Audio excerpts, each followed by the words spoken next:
and 2 to investigators for research advancement. As I told you earlier on, we are also investigators. It's not only the scientists. Don't look at yourself as, okay, so I once had people asking also, what can we do apart from just helping people to make money, helping our institutions to, apply and win grant? What can we do? At least, as I told you, I am a living witness. I applied and I won a Jane Levin grant from NIH. So at least there are other opportunities that we can also not only sit in the office supporting them, but we can also advance research. Some of the fundamentals of the office, the things that is necessary for the office is that research refers to all activities necessary to support, as I said, mentioned sponsored project in an institution. So basically, this is why the office is set up. We have one objective, one vision. We have to advance research. It depends on where you find yourself. There are some institutions that are solely based in teaching, but they don't conduct research. But hey, now the academics have to publish, they need to be promoted. Before you become a professor, you need some papers. And how do you get these papers? It's through research. If you don't research, you can't get data to publish. So at least that is why the office is important for either institution, university centers to have this. One major key thing is also to streamline the grant application processes. And I'll stress on it going forward.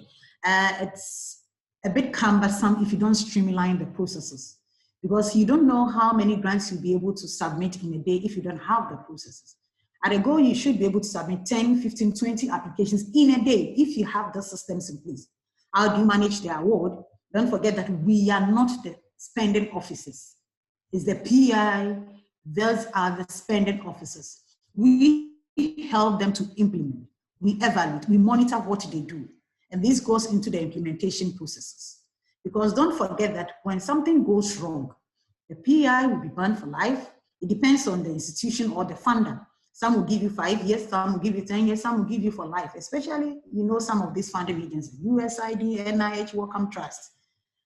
You might think that maybe you are not a primary awardee. When I say a primary awardee, you have not submitted a grant from your institute, always being some contractor. So you're a secondary awardee. Therefore, when there's an issue, you are okay. Hey, 2207, we can Google and check. Your university was sanctioned to pay $750,000 because of something that went wrong. To a grant, the total amount was $350,000.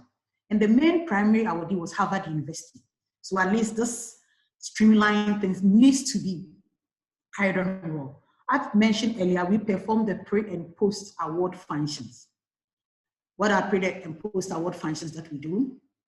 We leave the faculty members to focus on their research strategy. I always stress on that we are not scientists. So allow them to write the proposal. Allow them to write their proposal. The technologies that they might use, Noguchi, some of the technologies, sometimes when I hear it, I say, what is this? Lymphatic filariasis, plasmodium, and I said, wow. Allow them to write a research strategy, and let us focus on the administrative component. And when you talk about the administrative component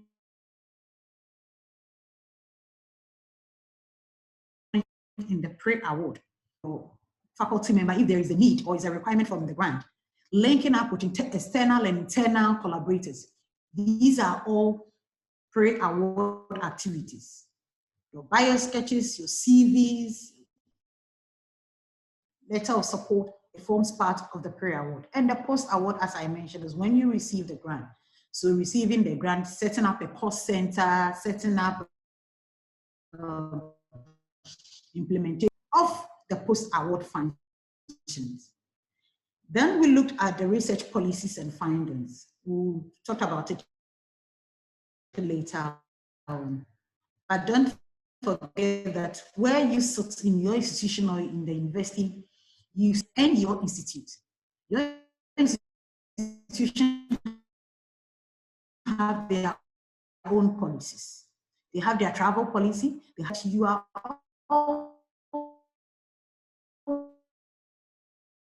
always in agreement with what the funder also is required for. So we identify the funding opportunity, who qualifies to apply for this grant. Is it sending it to the whole faculty members in my institution, or identify the thematic areas of individuals? Is a research person into malaria, But malaria, there are various angles. Is it into entomology? Is it into immunology? Is it into this? So then at least that is where you identify and send it. Sometimes we sit back and get frustrated that we send funding opportunities and fellows don't even acknowledge it because we don't send the right information to the right people. Because immediately you start sending 200 or 150 calls and he goes through it and realizes that he doesn't, the next time you send, they will not even have a look at it. Then our research ethics and integrity is one of the components of the office and basics of intellectual property. Who knows what will become out of the research that we are conducting? We don't know. That is why we call it research. Research is not knowing, we are looking for the unknown. So at least we need to protect our faculty members so that should in case something happens or we find something positive, that is where patent and things comes in. The need for the establishment of the office, and it is very, very important that any institution or center, university that aspire to win, I stress on to win bigger grants, they need to have a research office. They need to have a research office. Why do they need to have a research office? If I am a primary awardee and I have been awarded 500,000 grant and I want to subcontract with you should know that there is no way I'll give you 400,000. I will sit and decide, okay, I've seen those grants and maybe it's a requirement from the funder. So I'll contact you, someone that expects in that thematic area from a different institution. I want you to partner us and it is just 50,000. I'll tell you that 70% of it is from the PI, the leading institution. It's not from the funder. That determines that give this amount to these collaborative institutions. But hey, because you're not the lead, they have identified, they are applying, they are submitting, everything will be run from their center. So you need to go by what they give you. As I mentioned, compliance issue. It's a very big task with donor agencies. You know that donor agencies don't support terrorism. They don't provide money for building. Only a few, which I can name. The ones that I know is like World Bank's grants. They can support building, but most of these Wellcome Trust, what do you call it, NIH, federal government, USAID, they don't support. They rather support you with renovations. So at least you need to know their rules so that you be in compliance. You don't say that, yes, I've been able to save this amount of money and therefore I need an air conditioning in my office. So at least compliance is just obeying the rules and regulations from the donor. And I keep on stressing that they need to apply for and win bigger grants. Before a funder or an agency will allocate money to your institution, you have to be tried and tested. You have to be tried and tested. For us, as I sit here, the biggest grant that we've won is $31 million for 5 years. And I talked about the benefit that the institute also derived from it. We did not start over almost 11 years. It started from 100,000, 50,000, 40,000, at least because they realized that we have the policies in place. We are always in compliance. They have come all the way from the US to be with us for 2 years to audit us on the Yellow Book, and there was no issue. They know the system that is in place is transparent. So before you win a bigger grant, I stress on bigger grants, you need to have these offices because they need to have the systems, this registration in place. One thing that I also want to stress on is that don't forget that grants are given to an institution through an individual expertise.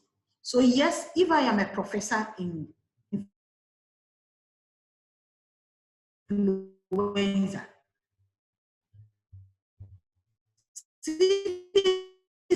people want to give me a grant of 5 million, but it will my account. It will be given to my institution. Why would it be given to my institution? Because I will leave, you will leave, directors will leave, but the institution will still be. So directors go, terms ends, anyone leaves, but the institution will still be.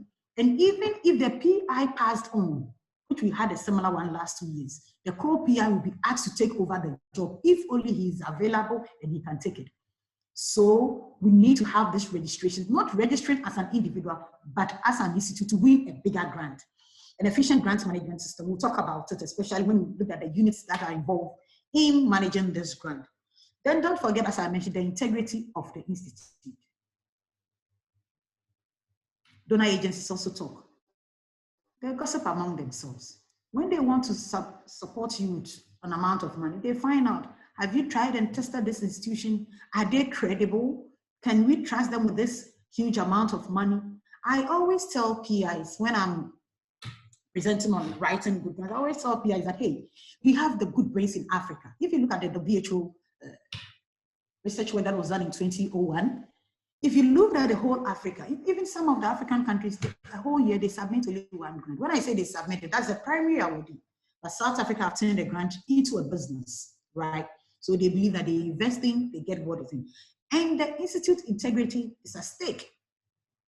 Because they, as I said, they give the money through an individual, to the institution, through an individual. So yes, I might be an expert in capacity building. I might be an expert in grant administration. Yes, now NID, when they're coming to Africa, they use me as a resource person. My grant way back was given to my institution so that I'll be able to account for it. The institution will be able to account for it.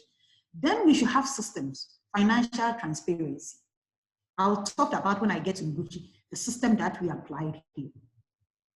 It's not one person writing checks, one person approving checks, one person having access to everything, one person having access to the payment management, one person doing everything. There should be delegation and separation of powers. And that is what they believe in. Because they believe that, yes, if the director is involved, the VC is involved, so the sign official is involved, the grant administrator is involved. Yes, you might be able to squander money, but it will be difficult that for 5, 6 people to come together to, take the money for the granted money rather than an individual taking it out. Then, as I said, the need to increase research capacity and portfolio. Don't forget that by setting up the office will be the portfolio of our faculty members. It's a way of marketing our faculty members, telling them what we are capable of doing as an institution. And also, as you see them climbing, the more you win more grants, the more you get more money. And don't forget that apart from the PEI getting some money, where research work being done, some of the money comes also to the institute as an indirect cost. It depends on the terminology and where you find yourself. Some call it facility and administrative charges, some call it overhead, or some call it indirect cost. One thing that I want us to look at is this diagram here. And I'm always happy sharing this diagram with my colleagues and faculty members. We are here, this is where we find ourselves. Very key role in grant administration. Very key, important role in grant administration. Who are these people? These are the faculty members that we are working with. So you can just imagine, we have over 100 faculty members in the institution, the medical school especially, where they do a lot of research. We are working with them, identify funding opportunities, helping them to submit their grant. Hey, we have their collaborators here. Because most of the grants now, the H3 kidney disease grant that is being run, and most of the African countries are part of it. We subcontracted 16 institutions, not only related to Africa, including even Europe. So even in the US, we have a Western world, we have, I think, we have 4 institutions. The money, they send the money to us and we subcontract them. Someone will ask, why would they send all the money to us here? We subcontracted and paying bank charges because donor agencies hold the primary awardee responsible when something goes wrong. So these are our collaborators that we work with. These are internal agencies, the Food and Drugs Board, you name it, the ministries. Sometimes you need waiver to clear things from the port. For here in Ghana, there are some of the things you need exemption. And the exemption, the director of the institute cannot, you need to get it from the Ministry of Finance. So you need to go where the procurement officer needs to go there with the grant information, grant documents. So we are working hand in hand with a lot of people, right? We work hand in hand with a lot of people. Hey, we have our funders here. And our funders, you could say, ask, why is it not one? We are jack of all trades. We are dealing with a lot of funders. EDCT, Wellcome Trust, Danida, you name it, I'll mention a few later. So at least this is where we sit. And we are working with this whole batch of people. We have all our collaborators here. These collaborators, these ones are for external and these ones are internal. So I sit in Nguchi and we are applying for a grant to CDC. And one of the requirements is have maybe 2 institutions in Ghana to be partnering you. So as much as I'm contacting KNUST, I'm contacting University of Development Service in Tamale, I'm also contacting someone in Ibadan. asking if you can partner us to meet the requirements of the grant. So at least this is where we're sitting as grant administrators. We serve as a bridge between faculty members, donor agencies, our institutions, everywhere. This will play a very key role in our line of duty. At this point, Mr. Moderator, if you can allow just 2 or 3 minutes so that at least individuals who they already have in existence a similar system in place, what led to the establishment, they can share their view and experience with what led to the establishment of research support at their institute. Was it a requirement? Was it someone who saw the interest and said, let me do it all? So Mr. Moderator, can you please take over? Just 5 minutes, between 3 to 5 minutes of our time. All right, thank you. Thank you, Nana. I hope my sound is coming clearer now. I don't know, I'm not seeing any hands up at the moment. So the logic is that if anybody wants to make a contribution, if you could raise your hand, if you go to the site underneath, on the right, there's somewhere that says reactions, then you should be able to see a hand to raise up. They can as well also type in the chat box so that you can read it out. Correct.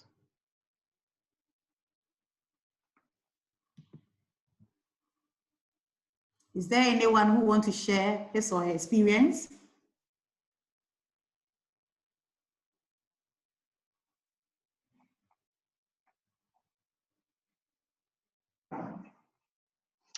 Okay, so I think we should go on. Just if anybody wants to do, they can do at the end. So far, so good, I'm hearing. So now let's look at the structure of the Office of Research Support at Noguchi. It was started way back 2005, and it was set up basically, as I mentioned earlier, to streamline our grant application processes. I'll be sharing examples on some of the challenges we face while these offices were set up. You know, one of the main policies from the university is to have a centralized pool. So all the money that comes in, you have your 10 million, 15 million in one centralized pool. And you have different, currently we have over 125 grants. Some have 50,000, some 100, some 200, some 300. How will you be able to identify what belongs to who and how much they have spent? So in streamlining it, we decided, it came up as a management decision that we need to, because it happened that one of a PIs overspent. And at the end of the day, you have to send a report to the funder. You cannot go back to the funder that he gave me 100,000, but because we don't have systems in place, I have overspent, so refund or reimburse us. No, they will not do that. And it becomes cost to the institute. So that was one of the reasons why the Office of Research Support was set up. As I said earlier on, currently we have over 125 grants being run.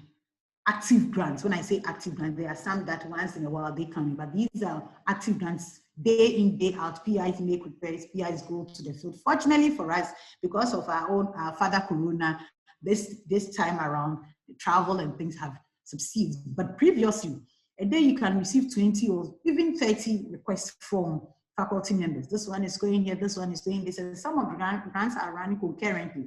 So these systems in place help us to be able to monitor how much you spend on your personnel, how much you spend on your equipment, how much you spend on this. As I said earlier, some of the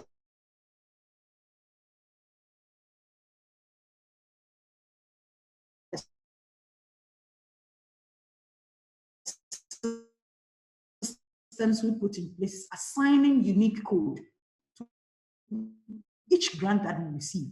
So in our database, immediately receive your notice of award. I shared it with the finance unit under Ken. On Noguchi URS currently is doing it. Also trying to find current trends in research management. Grant administration is evolving, they are changing. Those of us who started way back 2010, 2009, you know that they were not using the payment management system, the electronic sending monies to us. It was through checks. And we had one example experience with the H3 kidney disease. A check was mailed to Noguchi, but as to date, over 10 years now, we haven't seen the check.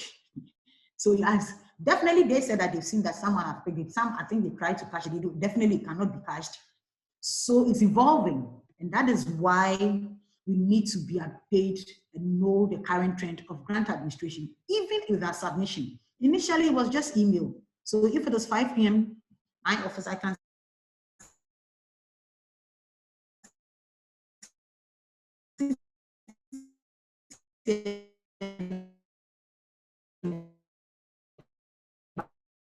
by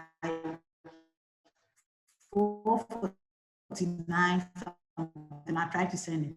But now reduce, and it's a little bit cumbersome. Use Workspace, they don't like assist. And I might be frank with you, it was my first time that I tried using it. So for 2 days, I was understanding the current trend. And I have mentors outside who mentors me how to do these things. And we're able to win that grant.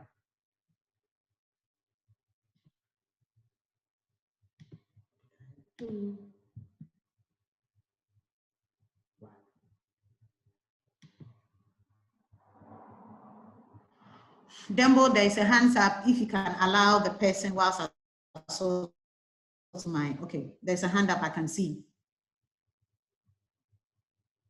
Should I go on, Dembo? Coordinator? Yes. Okay. Open to. There is a hand up. I'm asking whether I should go ahead or I should wait for the question. Lukman Oladipo, I think just to make it interactive, let's Lukman Oladipo, who has his hand up, let him make his comment. Yeah, I'm asking him to unmute. I don't know why he's not coming. Let me go ahead. When he comes to, I'll just stop him. Well, if he's hearing us, Lukman, are you hearing us? I can hear you, please. Okay, all right. So you have the chance to talk. Good. Thank you very much. Good morning to you all. When the speaker was talking, she made mention of 125 active grant on grant now. Are you hearing me, please? Yes, please. Yes. Can you hear me? Can you hear me? Can you hear me, please? Yes. Yeah, go ahead. Okay, yes. All right, this is Lukman Oladejo. You can see from Federal University of Katsina, Nigeria here. You made mention of 125 active grants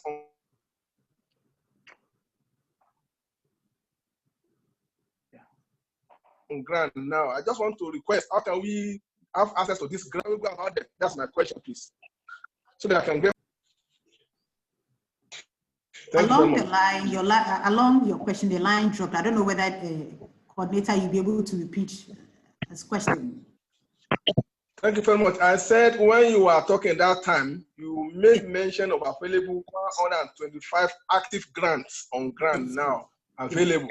And that's how can we get access to these grants in our institution? No, these grants are grants that are currently being run by institutions. Sir, these grants are current. I was just telling you that these are grants that are currently being run in our institution. So if you were not part of the submission processes, it will be difficult for us to subcontract any of the institutions. However, we can build collaborations. WARIMA, using the platform of WARIMA, when we identify a funding opportunity and requires collaboration, we can put it across on our website, either WARIMA or through, I don't know whether WhatsApp group or whatever thing that the moderators or WARIMA will decide. Then we can invite people who are interested to partner us in our program. The current active grants that are being run, it's too late to include any institution now.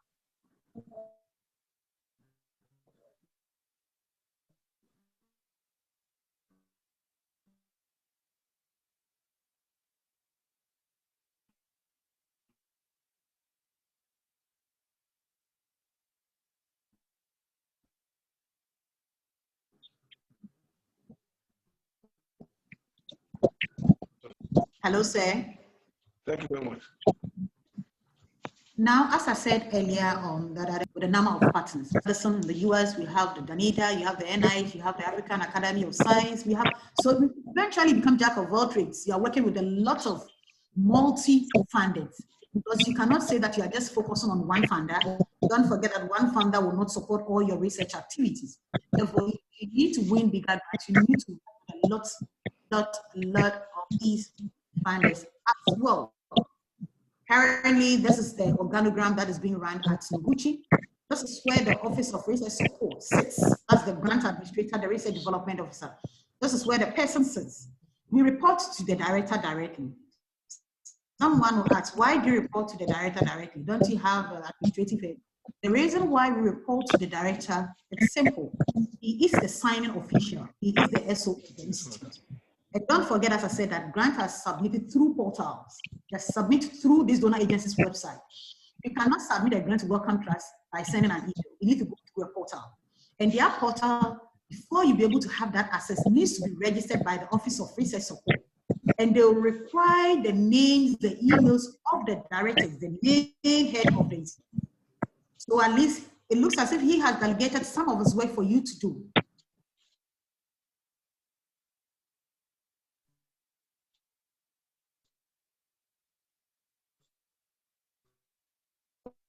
So he is the main person. Why do you work with the administration? You might say that yes, the ORS is an independent, they are dealing solely with projects. But hey, most of the staff on our project will be contract staff. They cannot be full-time employees.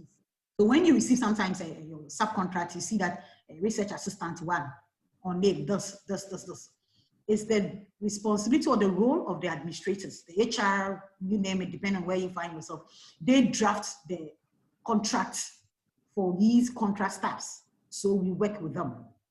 We work with the accounts. Why do we work with the accounts? I am not an accountant.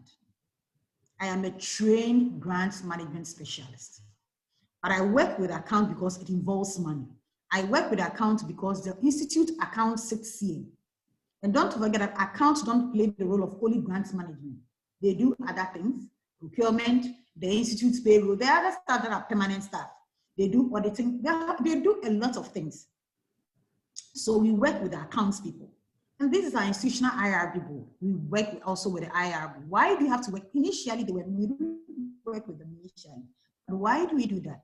You could get a smart PI who received a notice of award, straight away put in a request. And instead of getting the approval, the consent from the IRB, it just goes to the field.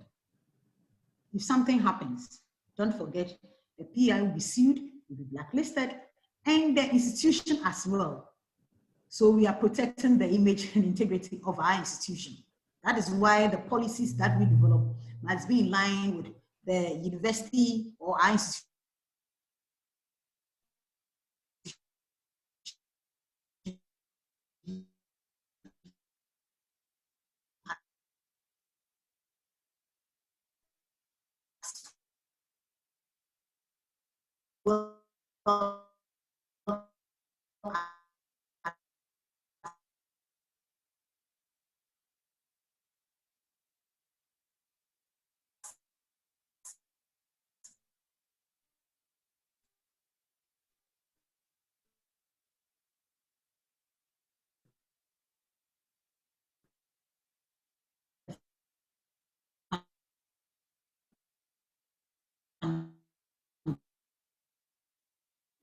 There's an internal review board that reviews the science of the grant that is submitted.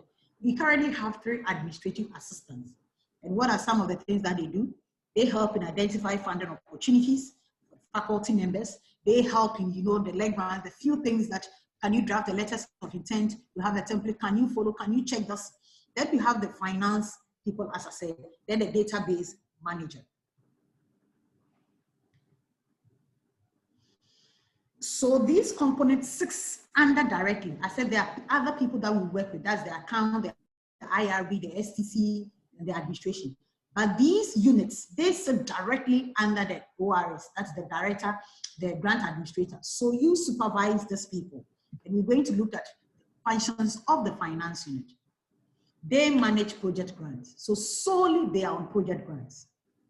Why are they solely on project grants? Our portfolio have increased, making sure that PIs are spending according to budget lines. Yes, as a head of the department, as the grant administrator, I cannot be doing all other things. So you train people that reports to you and work under you.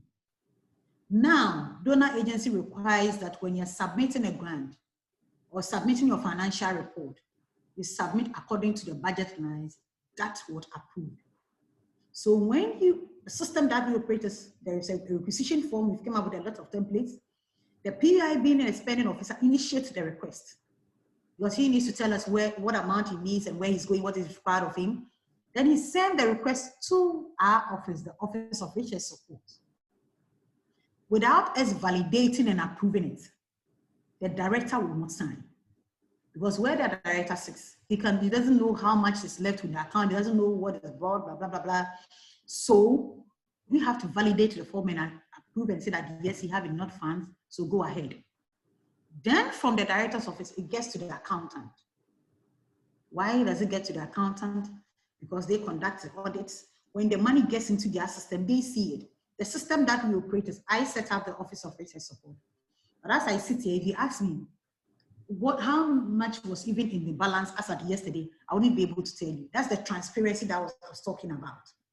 So I am not the signatory to the check. It is the accountant and the director. And it's not only one. There should always be two, both. So the accountant has another person supporting. If the accountant is not around, the deputy chief should be able to sign, or the director or the administrative assistant. So at least they manage the grant and maintain the account records. If they don't maintain the account records, with the example that I shared, what prompted us to serve this office, you might end up other PI spending other projects' money. I will say that sometimes it's deliberate because you realize that some of times they know that they don't have money, but it looks as if you are not doing your checks and balances well, they can maneuver and get money away. And you cannot blame them. They initiated the request. If you have done your check and balances well in the ORS office, it will not be approved for them even to have the check to pick at the account office. So at least we maintain records to back our request and everything. We prepare financial report for projects. That's the accounts unit. Why? Because it depends on the requirement of the funder. Some says report quarterly, some annually, some biannual, and all these things report needs to be done from the account office. Two things that we need to know from thus preparing a financial report. Some of the donor agencies comes with their financial template. There are some that they will tell you to use the financial template of your institute. So we also have developed one that we used. And I always say that you can't invent the whole, we try to adapt what other people are doing and we customize it to suit us. Then preparation of the payroll for conformity to.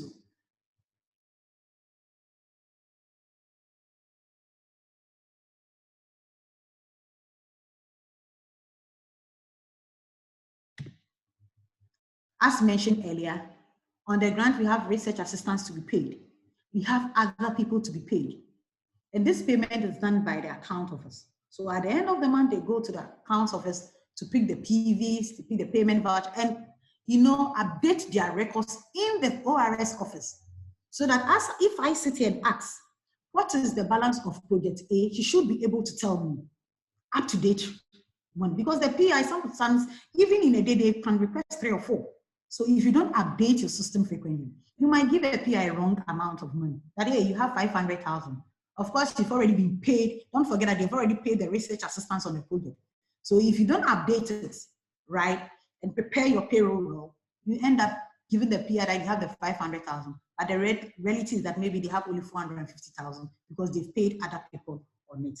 And the finance unit also, as I said, help close out grant and contract per the agreed policy. There is always a policy stated on how grant should be closed and the notice of award.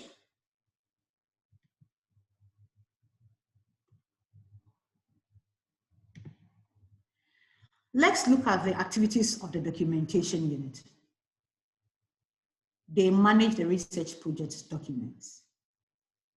Yes, you might ask, why is we have account, you have the main administration, don't they have archiving?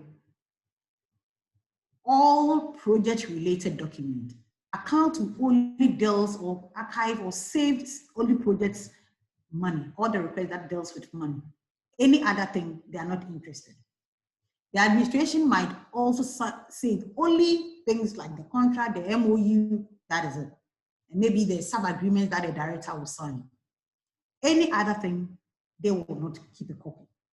But it's the duty of the ORS to keep a copy of these documents. Why do you have to do that? You might say it's not a requirement in your notice of award or it's not part of their agreement. But hey, we had a grant from NIH as a clinical trial grant, $7 million, way back 2012. And even in Ghana, saving or managing a project document or archiving document is for just 5 years. But after 7 years, they wrote all the way from US that they're coming to audit a grant for 7, or from day 1 to the last penny. That's a 7-year grant. You go to accountant and it's like, okay, I don't even remember, okay, I wasn't here. But since we have this documentation unit, everything is archived. We have it on backups on the server, we have it hard copies. We're always protected, making sure that whenever a funder calls us, to find us trustworthy, that we are available to deliver. And don't forget that these are some of the things that they look for. That is why they give you grants. Yes. We provide a database management service. When I say they provide a database management services, this helps in prompting the faculty members. Because if you take a look at the subcontract that you've received, or even the one that you submitted as a primary awardee, try providing the technical report. We, the administrators, focus on the finance aspect. So at least a reminder is sent to the PI, and sometimes Excel, Microsoft Outlook calendar, it does it. You program it in such a way that you send a reminder 2 months to the time, you send a reminder to the PI, 2 weeks, we are waiting for a technical, whilst we are concentrating on the finance, so that we try to meet the deadline. I told you when I was explaining the finance unit, the PR role, is that there is one branch that requires that every quarter, and not just even every quarter, 15th of that month, send a report to the funder. Every quarter, and 15th of the quarterly month, send a report. So if you don't prompt the PI, for a PI, there was a time that he had 18 grants. 18, because he was a senior scientist, he had a lot of students, he had a lot of labs, you know what, a lot of PhD students working, so he was just coordinating and supervising their work. So such a person, if you don't prompt him, will he be able to prompt the project manager or the student, the PhD student, to draft the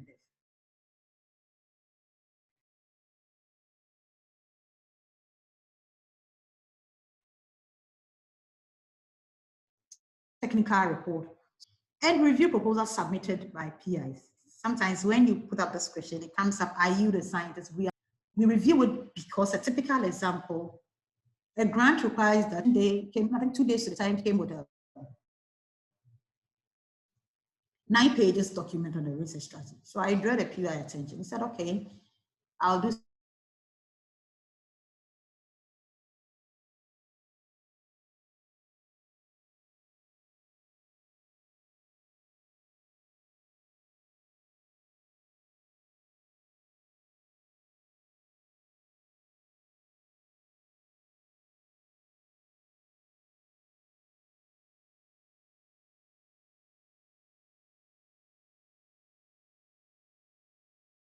there are some that said it was not discussed because you did not meet the requirement, the administrative component.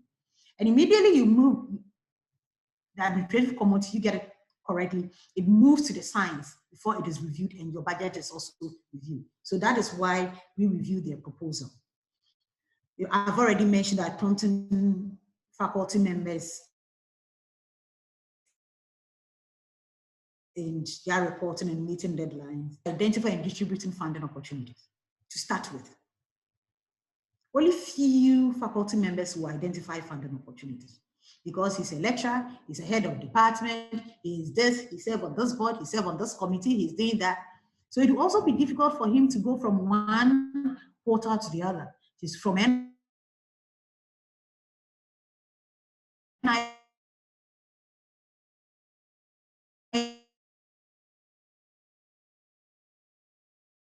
he goes to the responsible area. We can decide that, okay, we are sending this to the department, maybe the immunology department alone, because that is where their expertise fall into. You don't have to send it to the whole institution, which have an eye department where they have animal experimentation and they have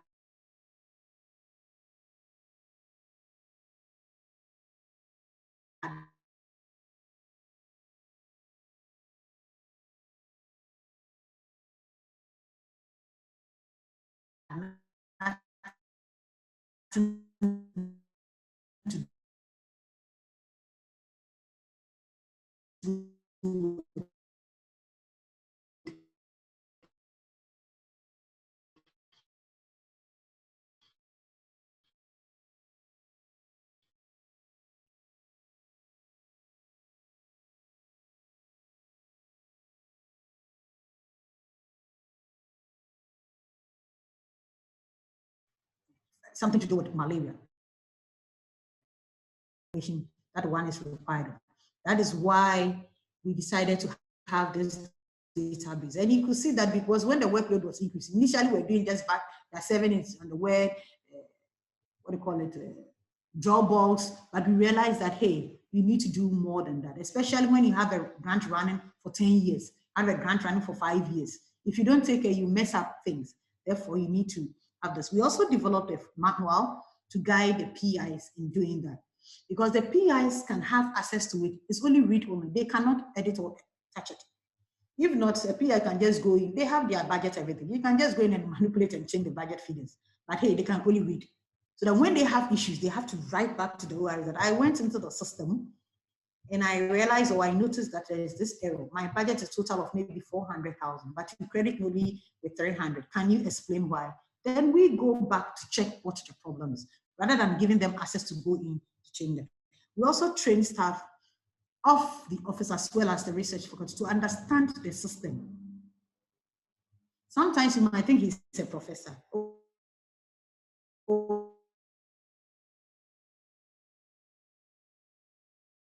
Or he's a director, he needs to understand. Hey, therefore we need to train them to understand the current trend of grant administration. Previously, those of us who have worked with NIH, when you're submitting your bio-sketch, there was nothing like contribution to science. There was nothing like it was, okay, your publication should be limited to 14 publications. But now they set a limit to 5, but the most relevant thing is contribution to science. So when they changed their bio-sketch requirement, then you need to organize training for your faculty members. Else, you have people working on the previous systems, bringing out their 14 recommendations, and they would come back with their same bio-sketch information. Then we have the legal units. One thing that I must stress is that physically we don't have the legal units now because it's costly. So we've trained ourselves to review grants, and we know what to look for when I'm reviewing a grant. So when I receive a contract, a sub-agreement or an MOU, I know what to look for before I ask my director or my head to sign. But if there are some legal things that requires an expert, then you subcontract the legal person. The same thing applies to the intellectual property rights. I am not an expert, but at least you know, does it have any positive impact? What are you going to be? Is the PI going to get something out of it? Then you protect the PI so that when it comes, if you don't do that from the initial stage, when you win the grant and there's a patent, you know, the funding agencies will take it, that is their property. This time, I also want to give another 5 minutes break and let's share experience and ideas. How different is your institution university structure, different from what I have shared with Noguchi? So, Mr. Moderator, if you can give people 2-3 minutes to also share their experience, then we'll continue. All right, that's fine, thank you. There was a hand from Institute Pasteur earlier on. I'm not sure if they're still there to give their intervention. Institute Pasteur IPD asked to unmute.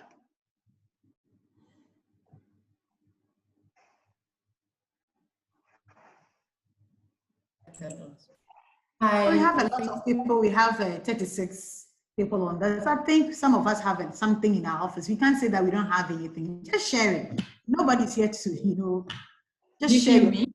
Yeah. Hello, Institute Pasteur. Yes, could you hear me? Yes, we can. Yes. Thank you very much for giving me the flow, and thank you for this really very clear presentation.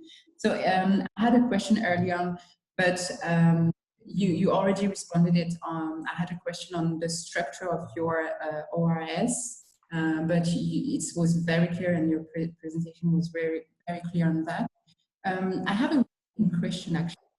How many staff is working actually on your office, please? Currently, we have 11.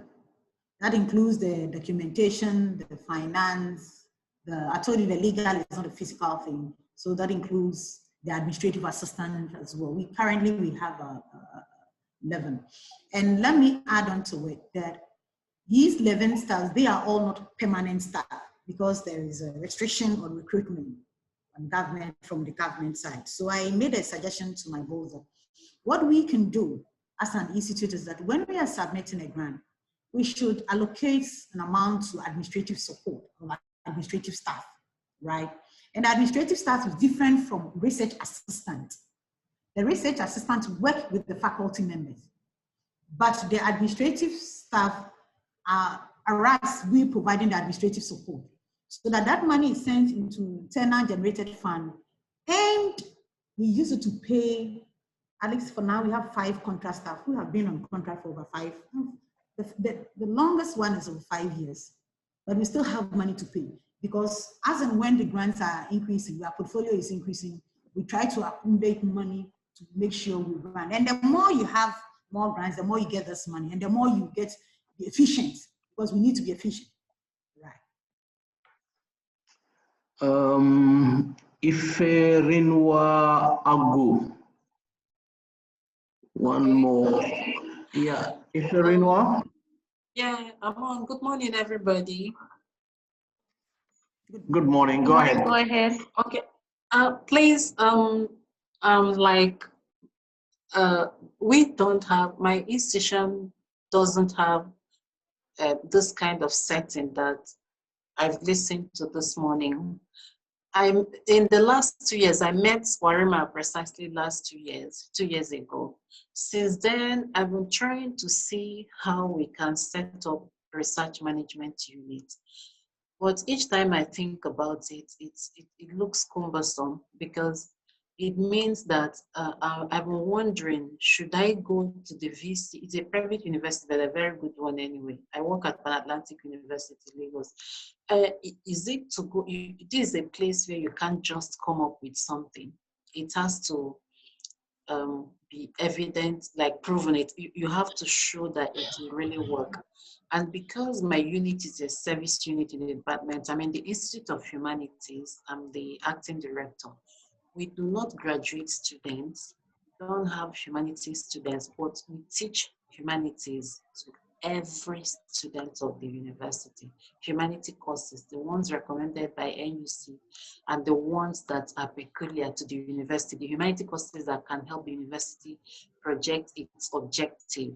So now I've been thinking of adding research management units because it looks like it can fit in. Well, how do I package the proposal? You can't start with a grant. Nana, from all your explanations, one has to start somewhere. So how do I now put the structure in place to now write a proposal for a grant and all this? I have to package it in such a way that it will be convincing to the university before it can be accepted. So that has been my big headache in months, and that's specifically why I registered for this webinar. Thank you very much. Okay, Nana, there are other hands up. So just before you answer, let me see if her question is in the same line with the others. So you could answer all of them at once. Aigberua? Yeah, Aigberua. Yes. Aigberua from University of Ibadan. Hello, everyone. Go ahead. Yes, Ask the question. Yeah, I just want to just explain that in University of Ibadan here, we have a research management office that was created in 2010, and in the area of documentation, I can see that we're not it's not perfect enough.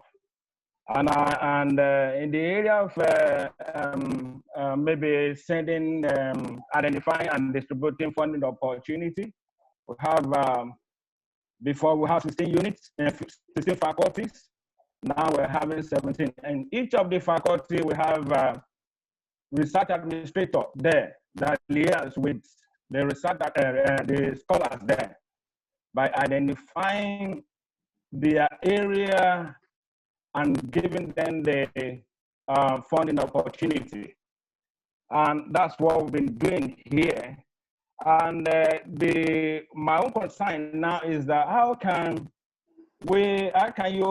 what can we do in the area of documentation? Because there are some areas that sometimes that the scholars or the researchers, they don't bring their, what's it called now? They don't bring their proposal to research by the management office, and there's no way we can know about that. And there's no way we can document that. If something like that is on and we don't know, there's no way it can be documented. Thank you. All right, thank you, Ebenu. There was another hand up, but I see it's off now. So, Nana, if you could answer to those two comments and then we continue. For the first question, it should be a management decision, which I'll talk about it in my next 2 slides. So when we get there, I'll delve into it a little bit detailed about it. But as you said, you want to start up an office of research support. You have to start by discussing it with management. Management have to buy it into it. I told you the office was set up in 2005.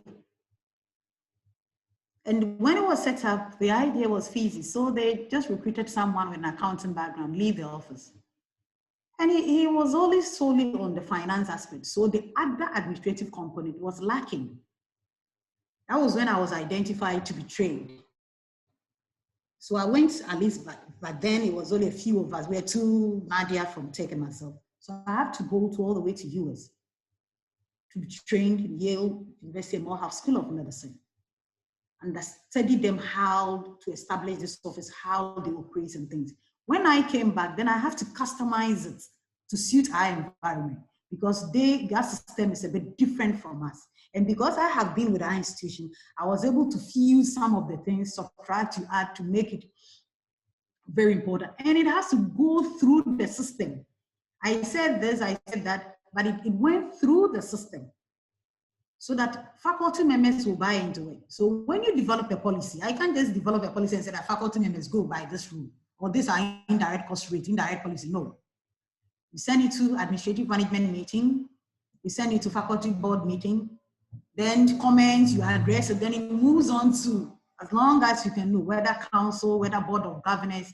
So basically it needs to be a management decision, but you have to start the discussion with them. The management will say that we are taking it up. With my second issue about having different research development in various units. One, maybe I did not mention it. One of my positive things that I did here was we have 9 units as well. As the portfolio was increasing, faculty members were increasing. I had a discussion with the director that, okay, why don't we employ departmental secretaries to be stationed in these various departments? Let me train them on how to support us. So whenever there is a request from one department, I make sure that that departmental secretary is involved in the processes. So that I task them, you make sure that you get a CVs of the collaborators, you this, so that we put the whole package together in our office. The question maybe I might also ask is, you said they submit it without your knowledge. How do they submit it? Because you don't submit, if it's NIE, there is no way you can submit a paper or email grant. They have to go through a portal. So who did the registration? Maybe you don't know, you need to dig further. If it is Wellcome Trust, you have to submit it through a system. Maybe someone have registered, someone knows it way back. So check those things because there is no way. I told you 85% of the funders goes by submission through the portals, even with their financial report. NIH will never mail money. We don't send money to a PI. They have to go through an institute account. So how do they receive the money? Unless, of course, it's a subcontract. And I have been having issues dealing with another thing that one day we'll talk about it, dealing with subcontracts. As the president said, most of our African institutions don't have this office of research support. So I request for financial report at the end of year 2. I need to collate it, put it together, and submit it on behalf of the PI here to the funder through a system, right, through the FFR. Then a PI picks a, I don't know, a Word document, not even on a letterhead. She prepared budget, money received, money spent, not even signature. Then I went back, this is unacceptable. Can you get your Office of Research Support or your accountant to authenticate this and sign? Then she came back signing, the accountant signed it without even on a letterhead. And I said, anybody can sign. It was forth and back till I got them to do the right thing. So the question is also that how do they submit their financial report, even if it is a subcontract? Because if I have subcontracted University of Ibadan and you're reporting to me at the end of the year, I expect to see your financial report to be on an institutional accountant letterhead, signed by the accountant, not the PI. Because when there is an issue, the donor will contact us. Why did you send the money to an individual account? So say I'll employ you to do further checks. Find out from what have pertained, what is going on. There may be so many things that you don't know. I hope I've explained myself. Hello? All right, now you can go Moderator, ahead. any further question, or should I go ahead? Yeah, please go ahead. Yeah, I actually wanted to make a contribution. Go ahead, sir. Okay. Yeah, there was a question about how you can set up a research management office, and I would like to share the experience of the University of Ibadan. In the case of University of Ibadan, it was prompted by MacArthur Foundation. I mean, everybody was doing their own research, managing their own fund, not coordinated. Then when MacArthur Foundation showed interest in the university, supporting it in different areas, the idea was mooted that you may need to set up a research management office. So it's possible that a funder will prompt an institution to set up a research management office. And after that, of course, building it up will depend on that institution. In the case of UI, it started very small, and I'm glad that one of the presenters, I think the last presenter, Professor Emil Owaje, happened to be the first research management officer in the university. Now, after that, we had to develop a research policy, and it's the research policy that actually compelled every researcher to relate with the research management office. Ordinarily, most researchers don't want to. They want to do it on their own, of course, which doesn't help an institution. So I just thought I should chip in this. All right, okay, thank you. All right, now can you go ahead, please? Quickly, let's go through the life cycle of an award. As I said, one key component is the funding opportunity. This could be done by the PI or an individual, because with the PI, sometimes they are friends or their colleagues. We should have identified this funding opportunity and I want us to apply. Then I'll ask for you to share it with the office, and we look at it and identify it. Then the proposal development, as I mentioned earlier, we work with the PIs and other collaborators. If it's a requirement, if it's not a requirement, like the arrow ones, most often the arrow ones, a PI can solely submit from the institution or the university with only few colleagues without partnering or subcontracting other institutions. So based on the requirement, before if we have to involve collaborators, we do that. The proposal review and approval board. It is very important. Sometimes people say the intellectual property, someone might know what I'm right, but I always advise faculty members that, hey, you might overlook certain things. Yes, you are an expert in your field, but it's advisable that you send your proposal to your group of expertise to have a look at it. Because when it's sent to the reviewers, don't forget that the reviewers, we have lay people. There might be even pastor on the reviewing committee, and you're submitting a proposal on gender or what goes on in the northern part of our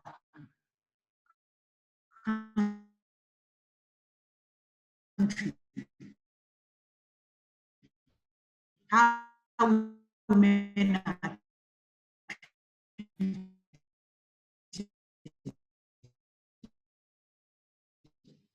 He might bring his sentiments in.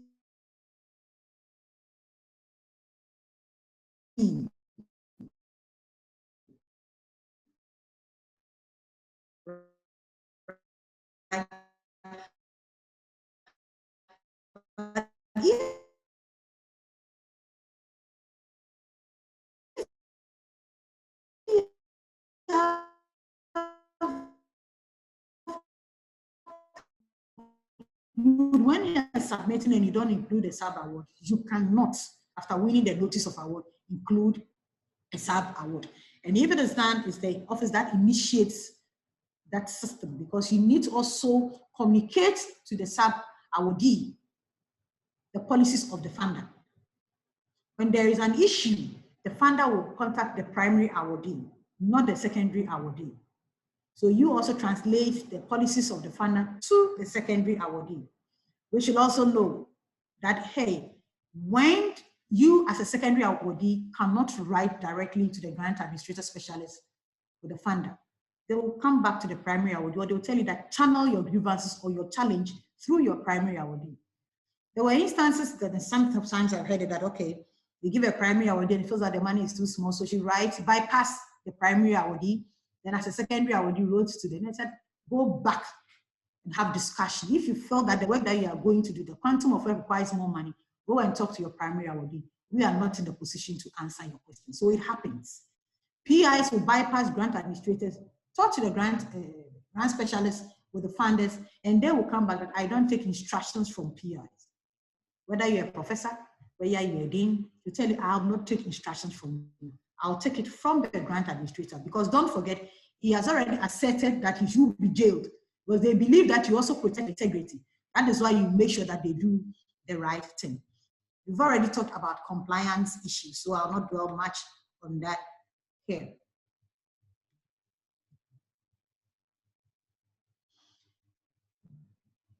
Mentioned earlier that we have oversight of the grant. So from the pre-award to the post-award, from the start to the end, that is the responsibility of the office. So how do we get it? We do a monthly meeting with my staff, as well as a monthly meeting with the accountant, for them to brief us what projects, how many projects they have now. For me, I know the amount of projects, but I don't know the amount involved. So I need to ask them. When I say I don't know the amount involved, the initial money I will know. But as to how the PI is spending, it will be difficult for me to know in the system. So we have this monthly meeting, then they update us. If it's a grant that is a cost reimbursement, then we'll quickly write to the funder. This is a cost reimbursement grant and you've run out of money. Can you reimburse us? This is our report. We do those things on behalf of the PI.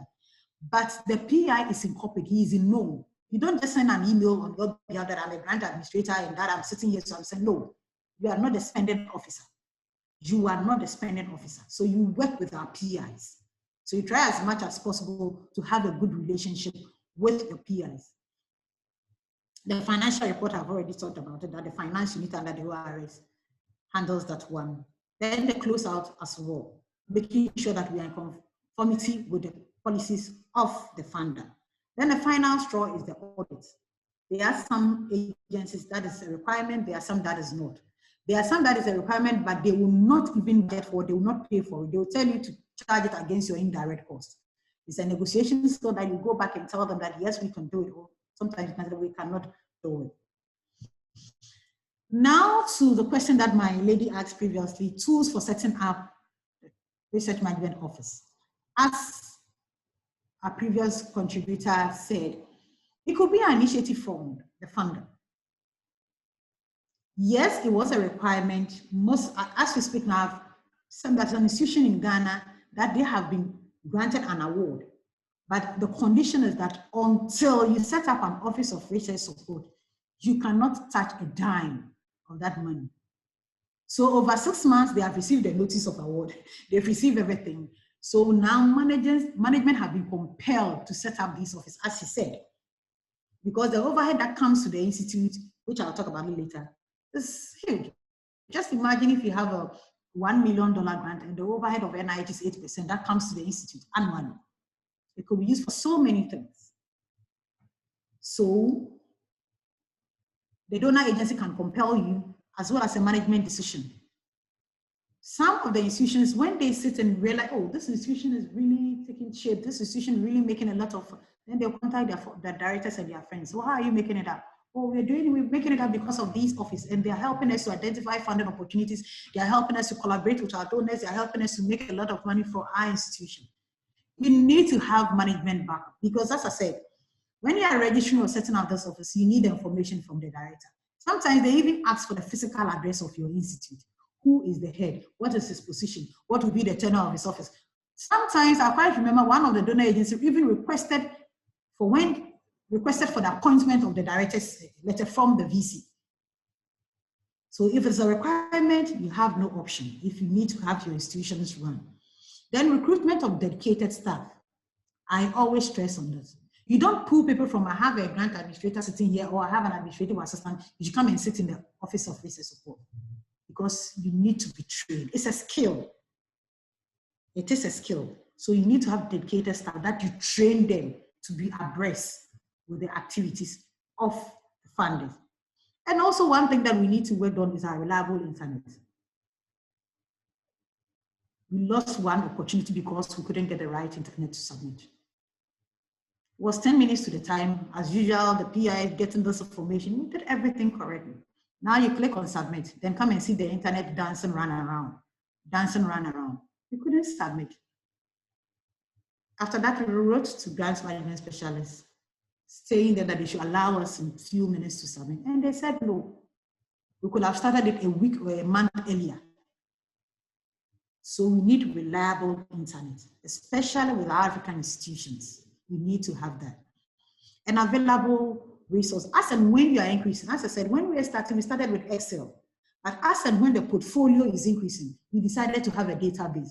It was a customized thing. It wasn't like getting from the US. We get an IT person, customize, develop a database, a user-friendly one that faculty members will be okay to use it. And we have regular trainings. I told you it's not static. So you always need that training.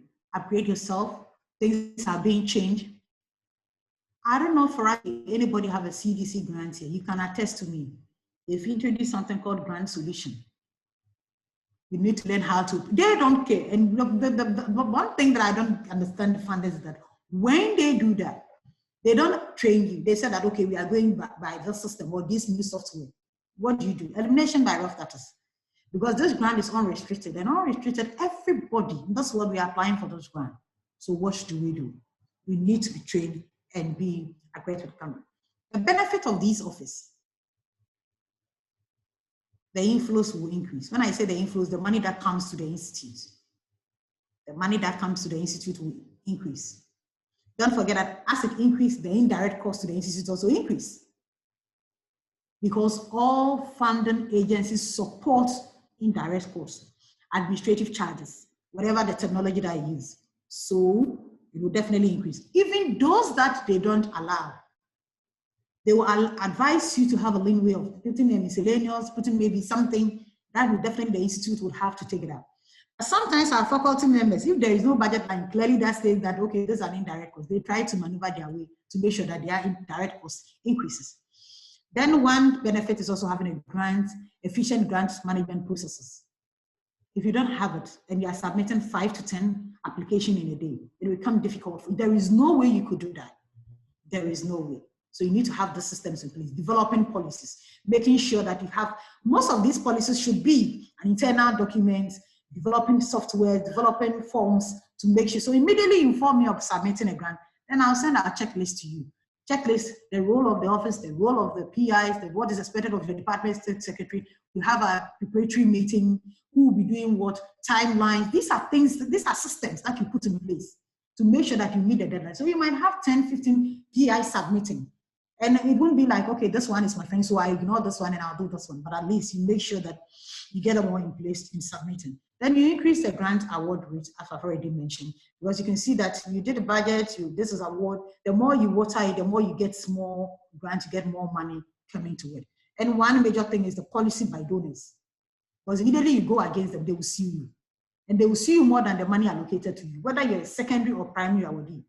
So we need to be. agreement with the policy of the donors. One typical thing that, as a grant administrator, you become a multitask. It's part of the challenges that I'll mention. It's, for instance, when it comes to the travel policy. The travel policy for NIH is different from WHO. NIH will tell you that whoever, whether you are, whatever class, the category that you belong to, you should go by economy, as long as you are traveling on their grant. But WHO will tell you, even if it is a cleaner and you budgeted for it to use the business class, it is allowed. So if you are not fortunate to have a PI who once had an NIH grant and a WHO grant, or a WHO grant now has a PI, he will tell you that I want to travel on business class on an NIH grant. And if you don't take care, it always becomes an issue between the office and the PIs. We continue with the benefit that's according to our budget lines, because donor agencies now request that we submit reports according to budget lines. So yes, the total amount is 500,000, but 50,000 goes to personnel, 100,000 goes to equipment, 5,000 goes to supplies. When we are reporting, that is why when a template that we developed, immediately we receive the notice of award, we put in these amounts.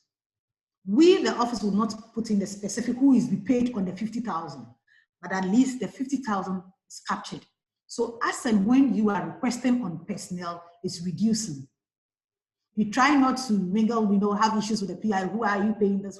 As long as you have money and it's agreed, it's approved in the proposal, in the budget, you go ahead and pay. So at least we make sure that they spend according to budget lines. There are some agencies that they will allow you to move money along budget lines, and there are some they will ask you to seek prior approval from them. So you need to read the conditions well before you say that, okay, I had one grant from Grant Challenge. It allows me to move 10% without getting grant approval, but now I'm getting a prior approval, but now I'm getting grant from WHO, and it's asking that even any penny that I will do, I have to request for prior approval. We need to know all these things. And of course, for management, they are interested in the facility and administrative charges. That comes to the institute, because these monies are over the direct cost. So if your grant is 100,000, the direct costs are the activities that will help you to achieve the objective that you stated. That is the direct cost. The indirect cost goes to the institute, because yes, as I'm sitting in an air condition. They will not pay for the air condition. They will not pay for the cost of electricity. So the indirect cost is used in supporting these activities. So management always want to, hey, how faculty members should apply for grant. The director is always like, get people to do this, because they're also looking at how to run the institute as well. And transparency, as I said, as a grant administrator, I submit grant, but I don't even have access to the account. Access in Ecobank, no. It is the accountant that have access to it. So he can say, so when, at least even I receive an email that we should expect this money, I quickly forward the email to the people in the finance unit, as well as the accountant, that we should expect this. Let the PI notify the PI, immediately they credit our account. Sometimes it takes 2 weeks, even after receiving the email. Immediately they receive it, they notify the PI that your account has been credited with 50,000. We build capacity for faculty members to apply grant independently. I told you we train them about current trends. So at least if I ask the PI to send me his bios, you know what I'm required or what is required of him. He will not just send a CV and say that try and do a bio sketch for me. Sometimes there are some who are new, so we help them in developing the bio sketches as well. And one other key thing is developing policies, grant management policies for your institution. Because some of the donor agencies will come. If you don't have a research misconduct policy in your institution, if you are developing, then adopt us. How can you sit here and adopt a research misconduct policy developed for US institution? There is no way you'll be able to do that. So it's one of the requirements that needs to be done. In this case, Mr. Moderator, another question: what other benefits of research management are those who have already existing office? They can share their experience with us at least. Maybe I have not mentioned all. They can also share 1 or 2 with us. How many slides do you have left now? I think it's just 2. It's 2? Or you want me to finish it before? Yeah, I think more than that. You should go ahead, right? I think if we finish, now let's quickly look. We take all the questions. Let's quickly look at let's quickly look at the challenges that we face as grant administrators. Inadequate skilled staff in grant administration. As I said, it's a skill, we need to be trained. But unfortunately, management, yes, they want to see the money, they want to see the portfolio increase. They don't want to invest in our training. Because apart from South Africa, if you want to be trained as a grant management specialist, a master's or PhD, you need to go outside. So at least, and it's quite expensive even in South Africa. So at least the skill is very difficult to acquire. And the multitask of research administrators. Why is it multitask? You are dealing with a lot of donor agencies. They are not specialized. You are dealing with work contracts, you are dealing with NIH, you are dealing with CDC, you are dealing with this. So you are multitask, you need to know everything. Then the frequent change in regulations from them. They frequently change because their systems are always being hacked. They are also having challenges. So they always update your system. If you have a registration, every 3 months, you need to update your password, you need to do this. So it's a bit cumbersome having these multiple fundings working with them. As I said, managing grants with different donor agents with different policies. It's a bit cumbersome. And lack of institutional capacity building plan. We should know that, yes, the institute, as I said, they don't, when you talk about, okay, when someone is an accountant, yes, with accountant, they'll be able to say that, yes, this is your career path. But when you mention a grant administrator, they will tell you that in the scheme of service, they don't even know who a grant administrator is. And sometimes they even ask you, what is your role? What is your requirement? So at least we need to also know that these are some of the challenges we will face. The difference between donor agents and institutional policies, as I mentioned, because maybe he's a VC or he's a sign official, he's a director, he expects that when he travels, he should travel on a business class. But hey, the donor says that you cannot travel on a business class. You can only travel on economy. So it becomes a problem. They are here, we are here, and tussling between the PIs and the donor. But they say it's our money, it's our taxpayers' money. Therefore, we cannot do that. Financial reporting for multiple research projects. As I mentioned to you, you have 16 subcontracts. You submit one holistic report at the end of the year. And with one delay, it will affect the project and it will affect the next year funds. But you can just imagine when going forth with this one PI that is doing this, is doing that. It's a very big challenge for us. And the issue of subcontracts and sub-awardees. You send a grant agreement to a subcontract to a different donor agency, and they are expecting them to sign and let you send money to them. Sometimes 3 months, 4 months, and it's going to affect the performance. Don't forget that when you're submitting your technical report, you need to collate all the activities of these subcontracts, sub-awardees, and put it as one document to the funder. So someone who still have issues with the IRB over 6 months, 8 months, you have not received approval to conduct the research, what becomes off your grant. Now let's look at the challenges, a little bit challenges we'll see, as I mentioned earlier, varied experience to promote our career growth. You need to have a little bit of finance, you need to have a little bit of this, you need to have a little bit of, you might not be jack of masters or everything, but you need to understand that you need to know this, you need to understand it. So eventually you're always learning, you're on the move, you always learn to know the new trend on these various things. And as I said, lack of institutional development for research administrators. Yes, they want to see the money, but they lack the support. One thing that we also, as challenges for grant administrators, it's the skill in writing, training as well. You should be able to organize training. If you're a well-versed grant administrator, you should be able to organize training for your faculty members, for faculty. Yes, you might not be an expert in everything, but at least you should be able to organize such trainings for them. And then maintain expert in all aspects of funding. So that if a PI walks to my office and that he needs support to submit a grant to WHO, I shouldn't tell the PI that, oh, I'm an expert in only NIH, I'm an expert in Wellcome Trust, so I cannot provide the support that you need. You should be an expert in all. So it means you should always be on your toe looking for current trend or funding opportunities. Multiple funders means multiple rules, standards, and deadlines. There is one that says that you report every quarterly. Someone says report manually, every biannual. One says report an annual biannual. What do you do? It requires a lot of tax.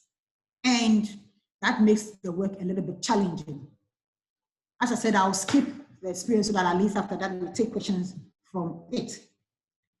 As think even with this is the last slice that we need to share now, and that I'm available for more questions and answers. How can Warri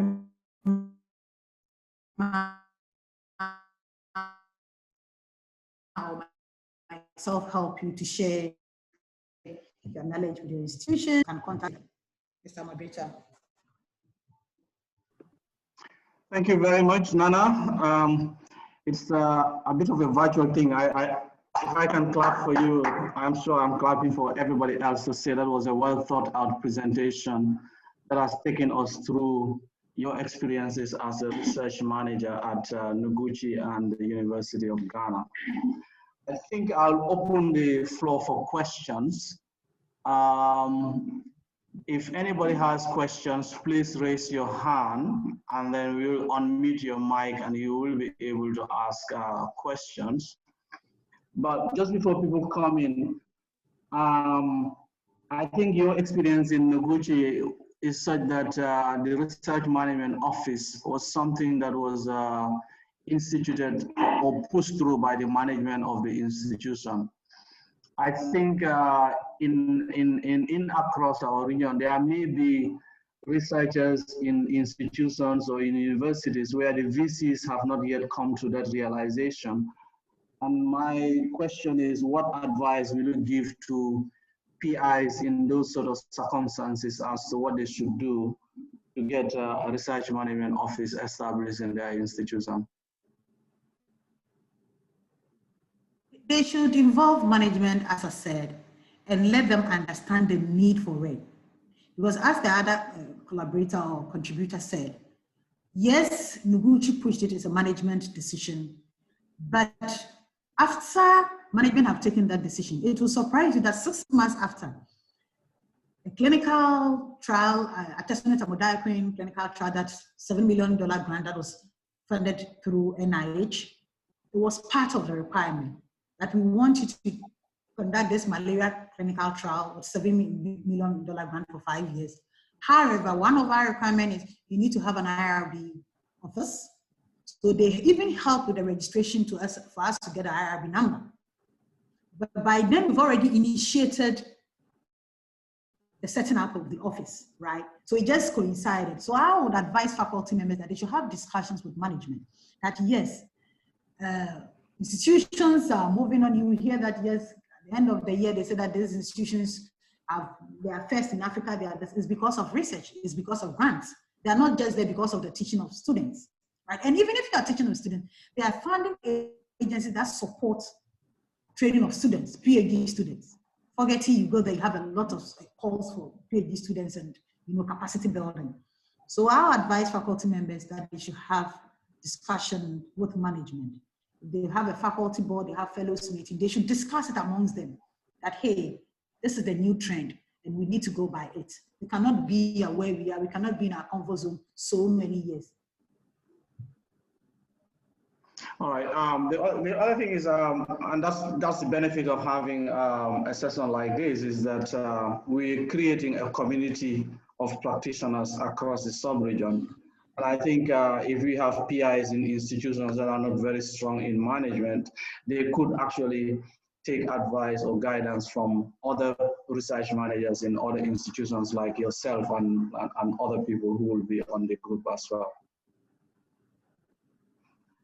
Now, I was listening to you a lot, and I think I could feel that, and to some extent, this even reflects a person like me. Our background is non-science, and so when we are in research management, we will tend to focus a lot on the core aspects of research management, which is budgeting, financial reports, and what have you.